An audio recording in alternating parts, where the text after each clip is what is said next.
G'day, welcome back. If you're new here, my name's Tim, and in January I read 11 books. January was a great reading month in the dog days of what is winter right now. I undertook a 200-page reading challenge, which I really enjoyed, which led me to reading the most books I've ever read in a month in January.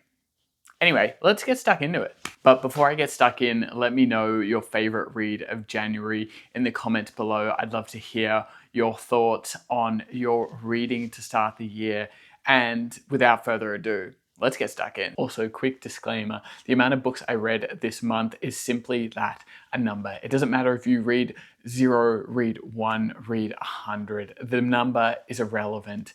What matters is that I enjoyed my reading. I put a lot of focus into my reading this month, hence having more books read. But there will be another month of the year where I don't read a single book, and that's okay too. With the very first book I read of this year, Us Against You by Fredrik Backman. I actually began this book with the last couple of days of 2025, but read the bulk of it this year. So I'm counting it as this year. Fredrik Backman is one of my favorite authors and has been for a long time. This is the second in the series of the Beartown novels. And what I found with this novel in particular is just how delicate he is with balancing the emotions. I've described this before as he almost balances them on this knife edge and just like holds you with just a little bit of hope while also having these tragic things happen. Honestly, I don't understand how he does it. In the first Beartown book, the general manager's daughter gets raped by the star player and they end up reporting it and they go to the police. As a result, the Beartown hockey team dissembles and they go in different directions. A lot of the original players go to the rival team across the other side of the forest. And in doing that, what the politicians try to do is try to remove Beartown hockey. Their last hope laid on the season before and having a successful season until someone gives them the opportunity of a comeback. And if there's a town that can do a comeback, it is Beartown. There is love, there is loss, there is violence, there is hope, there is emotion. And this is one of those trilogies that I just think about over and over and over again. And I will come back and revisit this for a long time. I think for me, it's actually the writing in this book, how Fredrik Backman does it, and how I was describing before, that like emotional fragility. But I think just how he almost gets you to be sitting above the entire thing, watching it from the sky and being completely out of control of the action, but feeling so invested within what you are watching and the story. And he just does a fantastic job. I look forward to probably reading the third one later in the year, but that's Us Against You, Fredrik Backman. Man. All right, next up, I have Captain's Dinner by Adam Cohen. This follows the story of Captain Dudley, who is hired to sail a sailboat from England over to Australia. On May 1984, Captain Dudley and his crew, after what should have been a gentle little venture across to Australia, across the Atlantic in a yacht, turns into a disaster when the vessel sinks. 4 men are left on a small lifeboat adrift in the ocean, and eventually, as time rolls on and hunger kicks in and dehydration and thirst, as days turned into weeks adrift, they had a choice: starve or turn to cannibalism. They murdered a 17-year-old cabin boy, Parker. A few days after, they were rescued, and all was okay. They admitted to what happened. They told the truth. Something shifted. They got charged with murder. Dudley and his crew found himself at a landmark trial, which would change the law and ethics for the future. This was honestly one of those books that I just found myself in complete and utter disbelief of what change and the laws and the story and even just survival and what it takes to survive. You find yourself bouncing back and forth between these things, and deciding what you would do and then changing your mind a few moments later and trying to understand what you would essentially try to do in that situation, but then also trying to comprehend the ramifications of their actions as they are going through this journey once they arrive back in England. I was enamored. It's a fantastic storytelling. It reads somewhat like fiction until it hits a certain point. I enjoyed it. It was a great read. I was gripped and enamored, but I think I realized how hard that period of time and life was, and made me really not want to be someone's dinner. Yeah, grim. It should also be said that a few weeks ago, I made a video of the 10 books that I wanted to read in 2026. These are not all of those books. These are a few others in between. There are a few of those books on this list. It's a bit of a variation, a bit of fun. I cannot set myself to solely 10 books straight. So, bit of variety in there. Yeah. All right. Next up is Every Day I Read. 53 Ways to Get Closer to Books by Wang Bo Ru. Anyway, I think that's how you pronounce it. Why do we read? What is it that we hope to take away from the deeply personal experience of reading?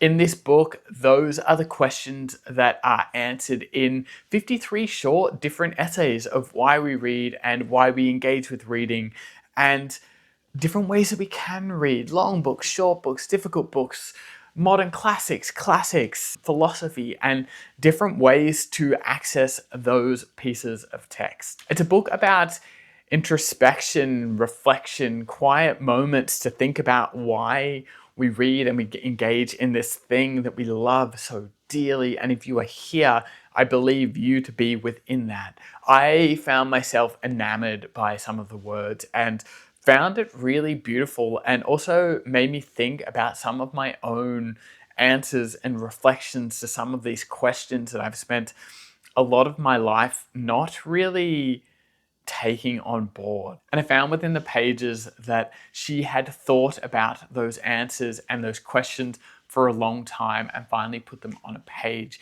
And it made me start thinking about some of my own questions and some of my own answers of why I read, why I engage with it, why I love writing in the way that I love writing. It was just a refreshing reminder of why reading is so very valuable in our lives. All right, next up is The Service Berry by Robin Wall Kimmerer. This was incredibly profound. Robin asked the question, can we learn from indigenous wisdom and the plant world and reimagine what our world is today? Capitalism has taught us that scarcity mindset is the default mindset. And Robin calls out some of the wealthiest people on the planet who are causing the planet harm at the expense of lining their pockets with as much money as they can.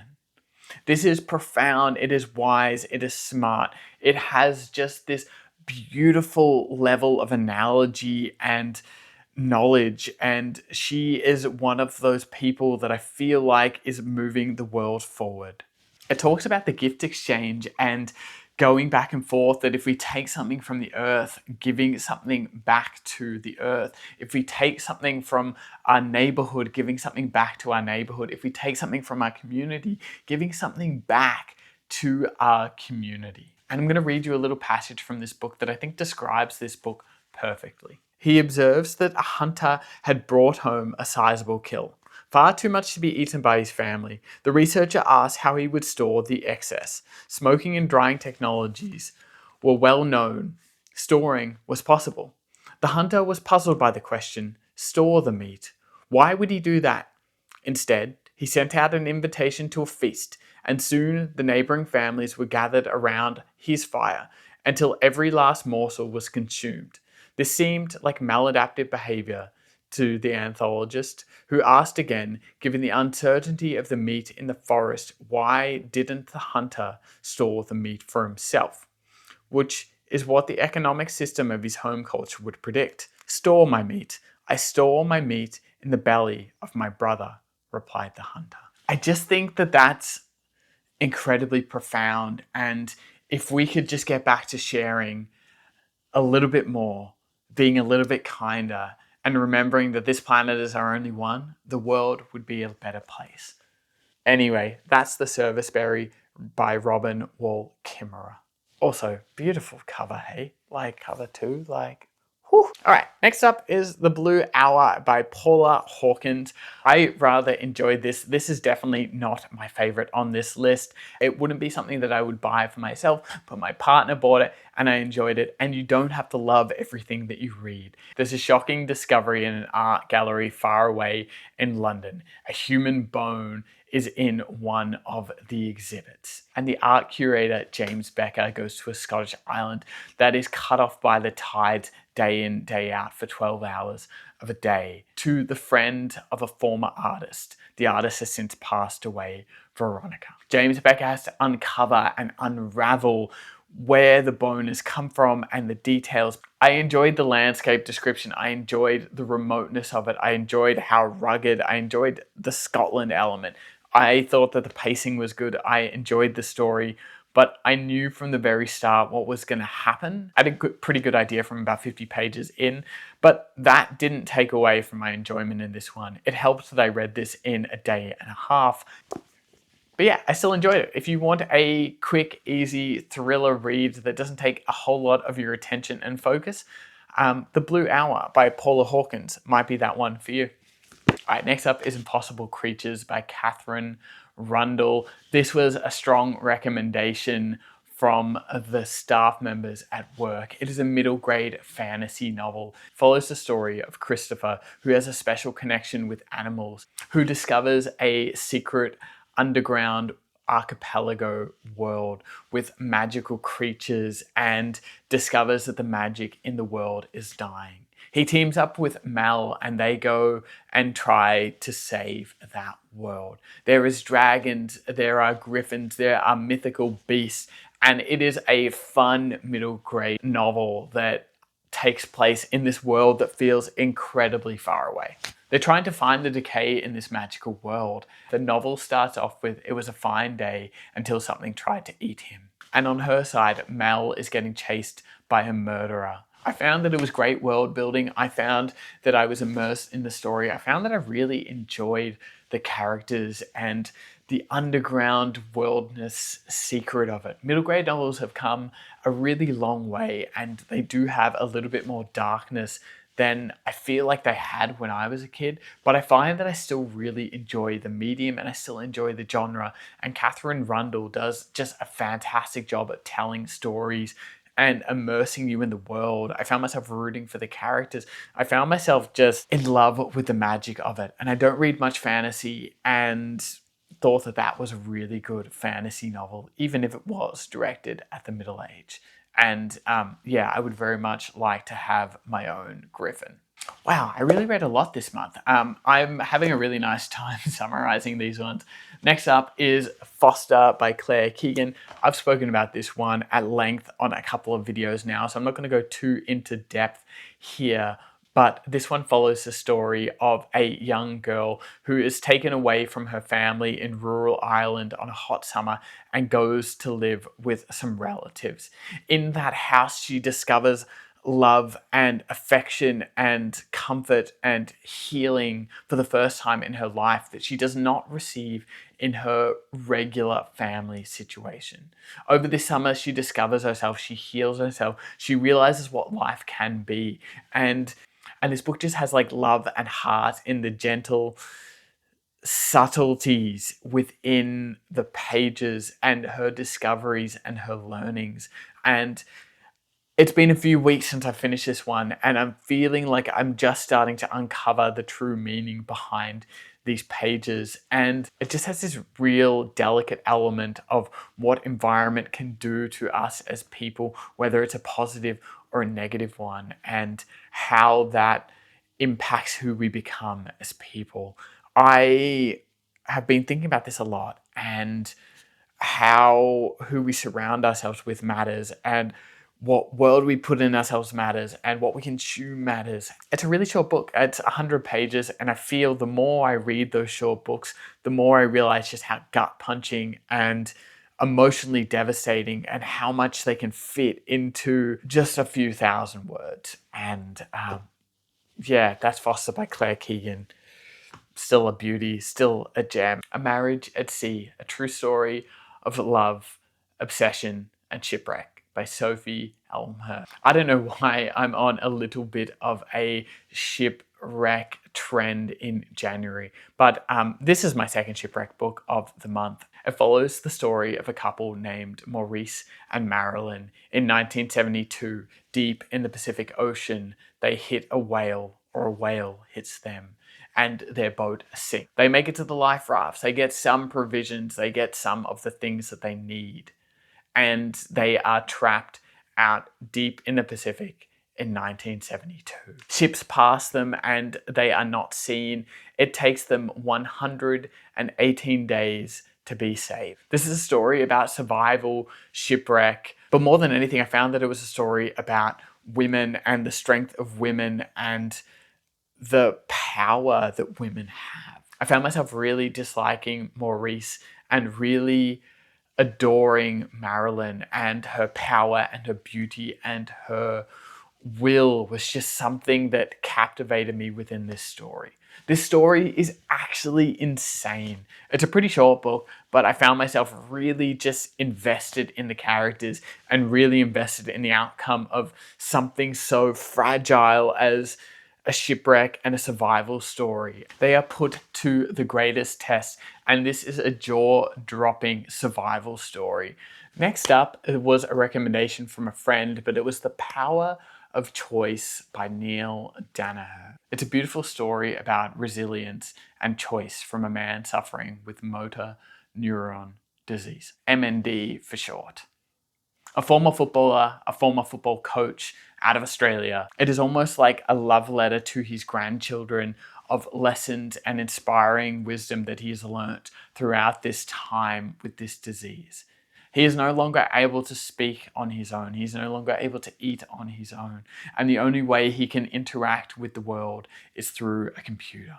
It is heartbreaking, but it is also inspiring, as he was only meant to live for a few years with this disease, and it has been upwards of a decade. The book emphasizes that you can't choose everything that happens to you, but you can choose how you respond to that. And it focuses on courage and bravery and doing the right thing and love, always love. I found it really inspiring. I found it really moving. I listened to this one on audio and just found that there were some real nice takeaways within the pages of this book. And my favorite one was that we will never figure ourselves out.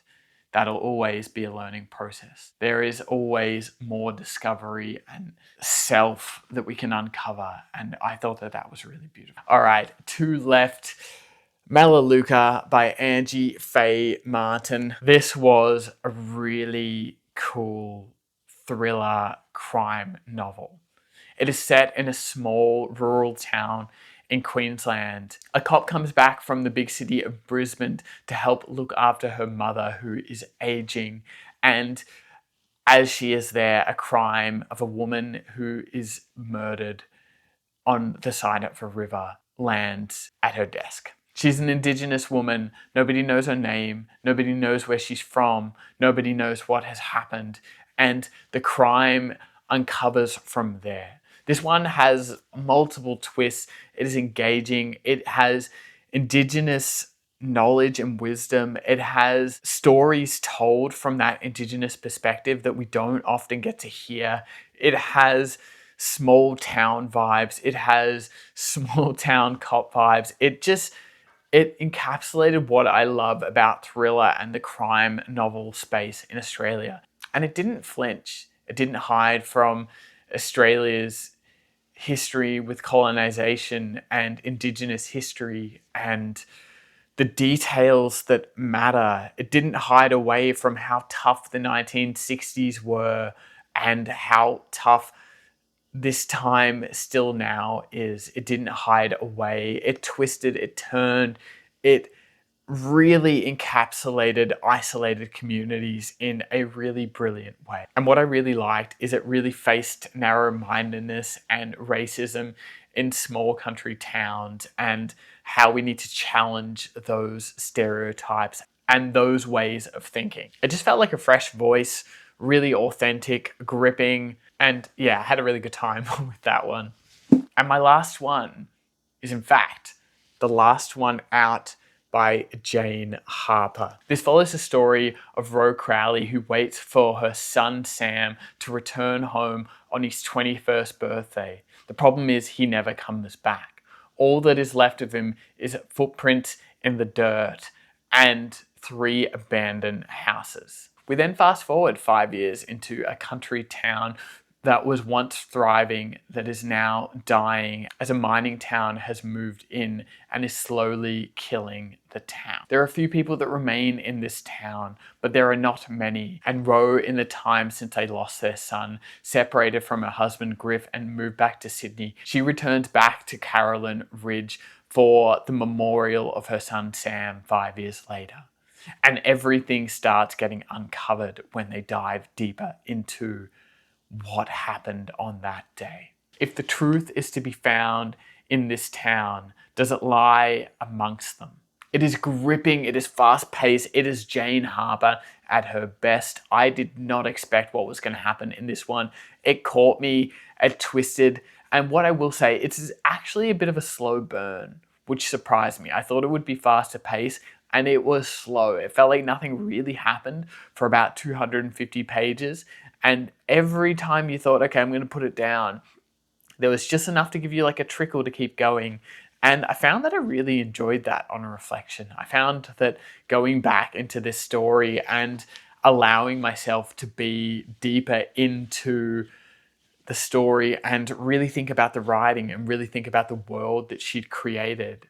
I found that they were overlooking the town at one point, the mine on one side and the town on the other side.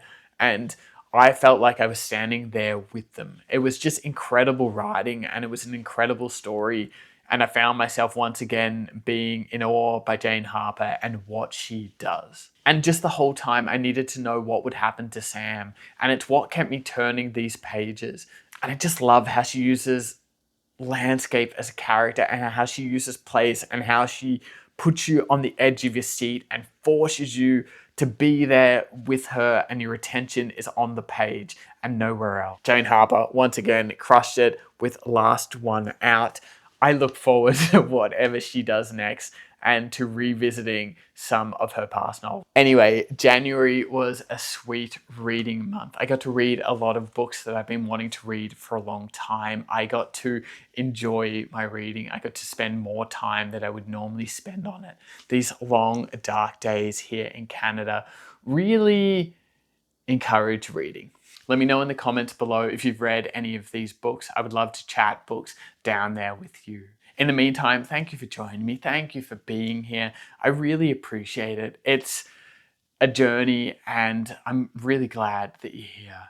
And actually, I'm going to add something to the end of this video here. I've felt really anxious in the creation of this video. I feel like it's not entirely me. I feel like I'm not entirely making it how I want to make it. And I know that that's the creative voice, and I know that's the journey in my head. But let me know if you've found this valuable. Let me know if you've enjoyed this. Let me know if you can feel that and what feedback you have for me below, because I would like to do better at this and I would like to offer that back to you. In the meantime, be kind to yourself, be kind to one another, and I'll see you back here next week.